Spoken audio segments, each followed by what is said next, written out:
Hey there, welcome to the latest episode of the Sexy Thyroid Solution. I'm your host, Angela Brown. So today I want to talk about hypothyroid problems in women. But first, if you could do me a really big favor, if you're watching this on YouTube and you haven't subscribed to my channel, go ahead and subscribe, and then you're going to hit the little bell so you get a notification every Thursday when I release a new video.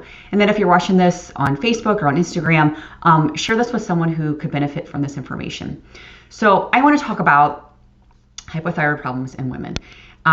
This is who I work with day in and day out. I'm constantly working with women who are struggling with thyroid issues. But I wanted to bring up a few things that I've seen commonalities in the women that have come to me. One is a lot of women that come to me have been told either A, that they have hypothyroidism and the doctor really isn't addressing it, or they're told that their thyroid is totally fine and they actually have a thyroid issue. So one big thing, and I've talked so much about this, that you have to look into is you have to get a full thyroid panel. I am like so adamant. I created a guide about this. If you want the guide, I have the link below. I am so adamant about knowing what you need to have checked for a doctor to say that your thyroid is either working properly or it's not working properly. Now, a few caveats with that. I have had women that have come to me that their thyroid blood panel actually looks fairly decent to the point that they really don't need medication. It's not terrible, but they're really having symptoms. There's a lot of things that can slow your thyroid down that is not going to show up on a blood panel. And I kind of went through this myself where sometimes my blood panel would look really, really horrid and I had all the symptoms. And they would change my medication, and I went through all that several times. And then other times my thyroid panel wasn't terrible, but my symptoms were god-awful. And I knew there were other things, and that's actually what led me to get into this and get into functional medicine, was because I knew that there was a bigger picture here. I knew there were other things that were slowing my thyroid down that a blood panel wasn't showing me.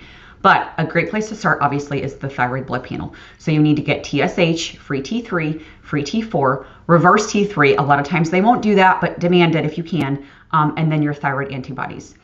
That'll give you a better picture. For one, knowing that you have this done will kind of give you peace of mind, because you can at least go, okay, if it does come back and it doesn't look bad, then you got to keep digging. Symptoms are not normal. You should not have hypothyroid symptoms. Symptoms like weight gain or can't lose weight, hair falling out, your eyebrows start thinning on the outside, extreme fatigue, anxiety, depression, constipation. All these things kind of add up. And those are not normal. They're common, unfortunately, in women, but they're not normal. So if you're having all these and your blood panel does come back normal, you got to keep digging, okay? And I'm adamant about this with my clients. And that's why women end up coming to me, because they are being told their thyroid panel looks good. And then I get their thyroid panel and the doctor checked TSH and nothing else. So a great baseline is to at least rule out what's going on the blood panel. That's a great place to start, because you really have to know what's going on there. It'll give you a better picture. For another, if the blood panel does come back and it's really, really bad, that's another avenue that you have to go, okay, is this doctor going to help me? If that doctor is not helping you, it is time to move on. And I'm sorry to say that. It's not easy to find doctors that will help you. But if your blood panel doesn't look good, and you can refer to my guide so you can kind of see what I mean by what's normal, because they're functional, their reference ranges are not functional. The reference ranges that I like are more optimal. It's what makes you feel good. If those are not in those ranges, then you're not going to feel very good. If the doctor won't listen to you, that it's time to find a new doctor. I did this six times. I finally found a seventh doctor that would help me. It takes a really long time to get there for some people, but unfortunately, sometimes you just have to keep doing it. You have to be your own advocate. So again, blood panel, great place to start. The other thing is, if they aren't doing the blood panel, there are other options to do a blood panel, okay? You can do a blood test at home. I used a couple different companies. I will link below. That's a really good way to go that route, because you can do a finger prick at home, send it off. You pay out of pocket. It is not expensive. It's not much cheaper or much more expensive than if you paid your copay going to like Quest or something like that. So you can actually order the blood panel yourself if you can't get your doctor to do it.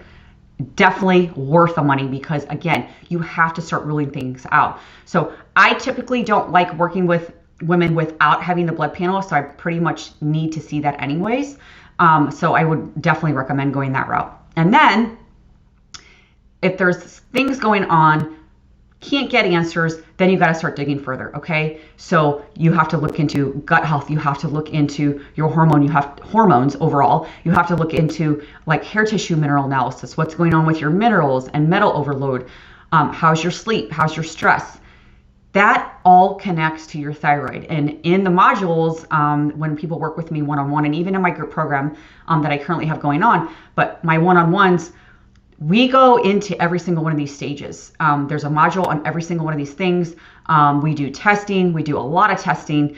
And then we dive into what else is slowing the thyroid down that's not showing up on a blood panel. It's very important to do that. And one reason why I really got into doing that as well is simply because this is what happened with me. I was on a ton of different thyroid medications. Finally was on one that kind of worked for me. Unfortunately, I got put on it when I was really young. I was 22, so it's pretty hard for me to get off the medication. Now, the good news is that I'm on a way lower dose than I used to be. But the thing is I had to find the other things that were slowing my thyroid down. The medication for me was kind of like a Band-Aid. So I needed to find the other things that were messing my thyroid up. Once I started addressing those things that, again, typical conventional medicine doctors are not going to go over this with you. Once I started addressing those, game changer. Everything started shifting. It was easier to eat healthier because I felt better. It was easier to address my sleep. It was easier to address all these things because they were all stacking on top of each other. Once I started addressing one thing, it was easier to address the next thing. And then my blood panel started looking normal. Imagine that. So that's why when you have these problems and you have these symptoms, you have to be an advocate. You have to know that they're common, but they're not normal. So you have to keep pushing. If you have any questions and you want some help with that, definitely reach out. I have a lot of information too. I have a secret to reading your thyroid blood test. I have that as a guide. I also have 5 causes of hypothyroidism that kind of goes a little bit into this. So that's other ways that you can look at addressing that. But again, really good place to start is demand a blood panel. And if you can't do that, I will link on where you can do that if you need to do that at home. Or again, just demand it because you need to have it. It's a really good place to start to rule things out. And then, like I said, with my women that I work with, then we go further into what else are we looking at that's slowing the thyroid down. So reach out. If you have any questions, let me know. And I hope you guys have an amazing day. Bye.